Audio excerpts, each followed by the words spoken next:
De alunos do curso Lívia Kingman, hoje a nossa aula vai ser sobre imperialismo, principalmente essa aula direcionada principalmente aos alunos da turma do PISM 2. A página da apostila que vocês têm que acompanhar comigo é a página 62. O imperialismo também é chamado de neocolonialismo. Tem esse nome, neocolonialismo, para distinguir do colonialismo que foi praticado durante o século XVI e o século XVII, a conquista da América, a conquista de parte da África.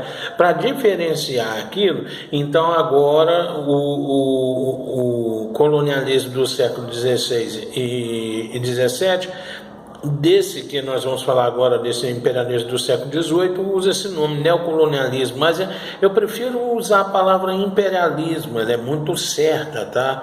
O imperialismo, ele é um subproduto da Revolução Industrial e da evolução do capitalismo. A Revolução Industrial, nós já conversamos há muito tempo sobre o que foi ela, nós já conversamos há um bom tempo sobre a Revolução Industrial. Vamos voltar agora a conversar um pouquinho sobre ela. É o advento do modo de produção capitalista, é o nascimento das fábricas. O que aconteceu? Ela ocorreu no finalzinho do século XVIII na Inglaterra. Ela começa na Inglaterra, pouco tempo depois outros países se industrializam e não demora muito para no início do século XIX acontecer o que nós chamamos de saturação do mercado, é uma expressão da economia. Saturação do mercado é quando as fontes de matéria-prima não aguentam mais atender, já não atendem mais a demanda de todas as indústrias, não tem mercado consumidor mais para todo mundo, as áreas de investimentos de capital também são escassas, o mercado fica saturado, o mercado fica cheio demais. Os países europeus, então, qual que vai ser, vamos colocar assim entre aspas, o destino natural? Expandir seus negócios para outras regiões do globo, principalmente a África e algumas regiões da Ásia vão sofrer com essa expansão do capitalismo europeu, das grandes potências capitalistas. Esse processo se chama de imperialismo, tá?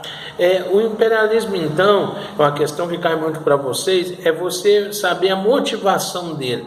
A motivação do capitalismo são, vamos colocar aqui 4. Primeiro, a necessidade de mercados consumidores para os produtos das indústrias europeias, das grandes potências europeias. Segundo, a necessidade de fontes de matéria-prima, de matérias-primas para essas mesmas indústrias. Terceiro, a necessidade de se encontrar mão de obra barata para essas próprias indústrias, tá? Nas áreas coloniais é muito mais barata a mão de obra. E por último, áreas de investimento de capital. Dinheiro não pode ficar parado. No capitalismo, o dinheiro tem que ser usado para gerar mais dinheiro. Então os europeus precisavam de áreas para investir capital, fazer ferrovia, fazer rodovia, fazer uma série de investimentos, portos, linhas de telégrafos, eletricidades, usinas hidrelétricas, tudo isso precisava ser feito noutra parte para fazer com que o capital girasse, para que ele rendesse mais. Essa é a lógica do modo de produção capitalista. E isso não tem uma data certinha. Existe um marco, 1815, as grandes potências europeias sentaram à mesa e fizeram a partilha da África, é como se fosse uma pizza mesmo. Esse pedaço vai para a Inglaterra, esse pedaço vai para a França, esse pedaço vai para tal país, esse daqui vai para outro.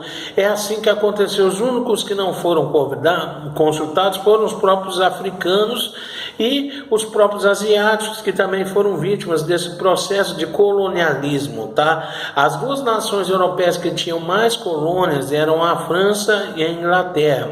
O colonialismo, existe historiadores que falam que existe aquele sutil, que não age com força militar, e aquele mais pesado, mais propriamente dito, que recorre à violência, à preocupação. O imperialismo que nós estamos falando, na imensa maioria dos casos, aconteceu por meio violento. As potências capitalistas europeias já tinham um armamento mais desenvolvido, já tinham um grau de tecnologia mais avançado em relação aos povos da África. Muito cuidado, tá, gente, com as palavras na hora de dissertar uma questãozinha, na hora de escrever alguma coisinha. Não coloca assim, povos atrasados, senão nós vamos entrar pelo caminho do etnocentrismo, do eurocentrismo. Vamos achar assim, o europeu é melhor, está mais desenvolvido, então ele tem o direito natural de explorar aquelas áreas, tá? Isso daí não cola mais, tá? Isso daí é racismo científico, que estava muito em voga na época. Houve a deturbação dos escritos do grande cientista inglês Charles Darwin. Charles Darwin, ele escreveu um livro chamado Evolução das Espécies, e a tônica desse livro, bem enxuto aqui mesmo, tá? Não sou professor de biologia, só para explicar, é o seguinte: os seres evoluem. Tá? Então, muita gente deturbou o pensamento de Charles Darwin, falou: se os seres evoluem, existem homens, Homo sapiens, atrasados, aqueles que estão lá bem perto do primata, do macaco, existem aqueles evoluídos.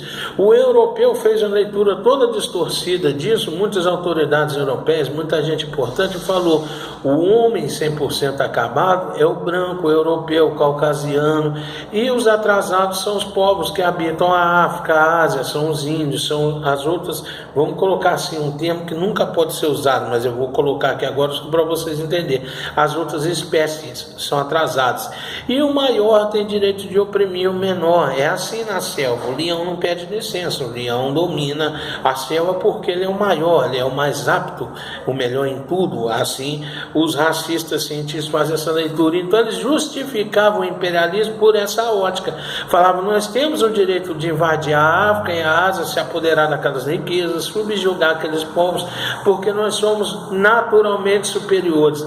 E tinha também uma grande desculpa, que é uma desculpa filantrópica, uma justificativa filantrópica. Qual que era? Os europeus diziam que estavam... A ambulância passando, tudo atrapalha quando a gente está gravando.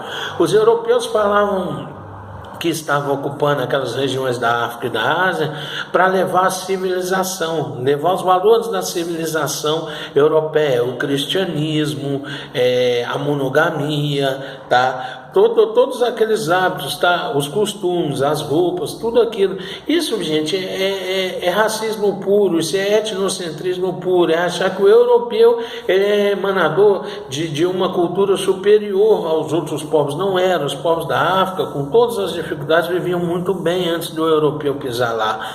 Os asiáticos também. E então, essa justificativa filantrópica é uma missão humanitária que nós estamos fazendo em até a África e a Ásia.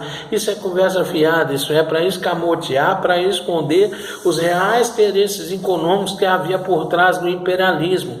Os interesses econômicos eram bem claros. As indústrias europeias, as grandes potências capitalistas europeias se desenvolveram, seu parque industrial, e esbarraram nesse obstáculo do mercado saturado, de chegar um momento que não havia matéria-prima, não havia mercado consumidor, a mão de obra estava cara, os trabalhadores europeus estavam começando a se organizar de uma maneira mais contundente, o movimento operário do século XIX, e também áreas de investimento de capital. Então eles foram para outras regiões do globo, tá? Principalmente áreas da África e áreas da Ásia. Na Austrália também entrou nisso, Oceania. Esses os reais interesses que estão por trás do imperialismo. Mas não se esqueça, havia a justificação, não esqueça dessa questão ideológica, havia a justificativa racista de que os povos da África e da Ásia eram inferiores, portanto subjugados, pegar suas riquezas era uma coisa legítima, natural, e havia também essa questão da filantropia, de falar que era uma missão humanitária. E o resultado, o saldo dessa missão humanitária está aí para todos nós mesmos. A África é um continente paupérrimo hoje, em 2020, e também certas regiões da Ásia, não é por natureza, não é por uma coisa de Deus, não é um desígnio divino, foi porque todas as suas riquezas foram sugadas pelas nações europeias, principalmente França e Inglaterra, é quem tinha mais territórios nesses dois continentes, tá?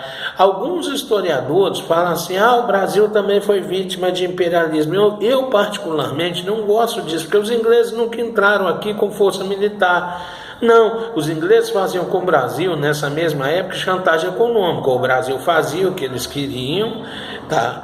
Ou eles não, ou a ameaça é o seguinte: ou vocês fazem o que eu quero, ou eu não lhe empresto mais dinheiro, ou eu cobro o que você me deve, ou eu não vendo mais fiado para você.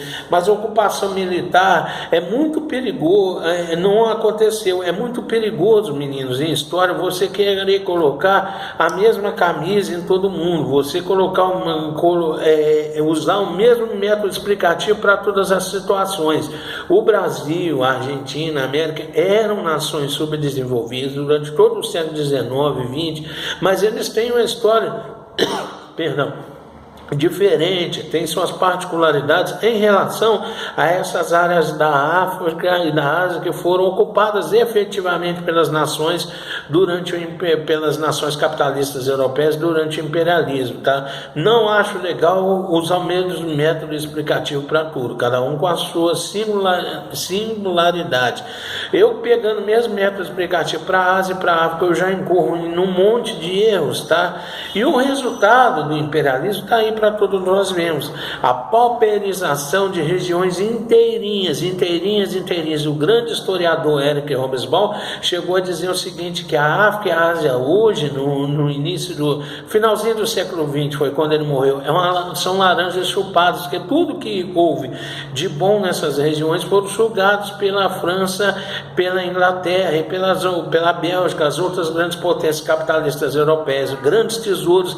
É por isso que hoje, em 2020, se você, nós quisermos ver os grandes tesouros dos faraós, nós não vamos lá. Nós temos que ir no Museu do Louvre na França, nós temos que ir na Inglaterra, nós temos que ir na Alemanha, porque é lá que estão os grandes tesouros que foram saqueados. Inclusive existe um grande debate aberto, eu aconselho a vocês que leem isso na internet, abram um texto legal, bacana, que é o seguinte: as nações africanas e algumas asiáticas estão pedindo ressarcimento desses tesouros que foram roubados deles, querem a devolução, o que é mais certo. Não é certo o sarcófago, por exemplo, de Quéops está na Alemanha, não é certo isso tinha que estar, de Tutankhamon, quer dizer, está no seu país de origem. Isso aconteceu muito, tá? Isso é que eu estou falando de sarcófago, de tesouros, é só a ponta do iceberg, tá? Populações inteiras foram dizimadas, a imposição da cultura branca europeia, tá? Da religião,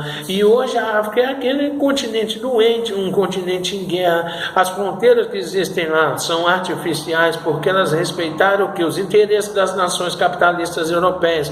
Pode olhar o mapa da África, as fronteiras é um risco certinho, aquilo não existe, aquilo é artificialismo. O resultado está lá, tem nações que dentro de uma mesma fronteira tem 8 povos que não combinam. Se eu não me engano, em Gana, existe 40 dialetos que são oficiais. Como é que você estuda isso? Aqui no Brasil, com uma língua, o português já é uma dificuldade. Você imagina num lugar onde existe 40 línguas diferentes para você aprender. A AIDS lá ainda faz um estrago gigantesco, a fome lá ainda faz um estrago gigantesco. Tudo isso são consequências do imperialismo. Quando estudar o imperialismo, jogue um foco sobre isso. E quando tiver que escrever, jogue um foco sobre isso, tá, meninos? As consequências do imperialismo, na época, era visto como uma aventura, como uma coisa filantrópica. Muito missionário religioso foi para lá e ajudou na função do capitalismo. Tem um texto interessantíssimo na nossa apostila de um conquistador chamado Cecil Rhodes, um dos homens mais ricos do mundo, como ele ergueu sua fortuna. Tudo isso está muito bem claro lá na nossa apostila. Ele é um exemplo dos homens da época, tá? Que achavam que a África era um território vazio, que a Ásia era um território vazio, hostil a ser conquistado, a ser desbravado, com total desrespeito aos povos que haviam lá, tá? Meninos, tentei ajudar com isso. Leiam a apostila na página 62, façam exercício posteriormente, e na próxima aula nós vamos conversar mais sobre essas questões. E eu já deixo aqui um último toque. Uma das grandes consequências do imperialismo vai ser o aumento das rivalidades entre as nações europeias por áreas coloniais, que vai chegar um momento que as áreas coloniais também ficam saturadas, todas têm dono. Essas disputas vão desembocar na Primeira Guerra Mundial, mas isso já é matéria terceiro ano, tá? Do PISMI 3. Por hora, vamos ficar por aqui. Não esqueça de ler a apostila, página 62, vou falar novamente, 62, 63, 64, faz o exercício. Um grande abraço a todos, tá? Bom dia.